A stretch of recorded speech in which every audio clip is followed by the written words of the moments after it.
အားလုံးပဲမင်္ဂလာပါသမီးရဲ့နာမည်ကဆောင်းမြတ်ပိုင်လို့ခေါ်ပါတယ် We are Moonshine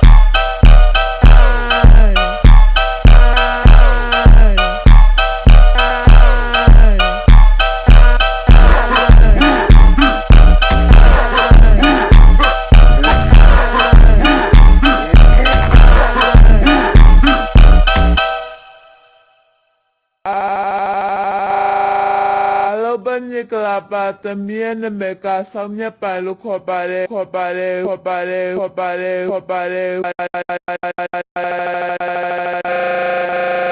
We are Moonshine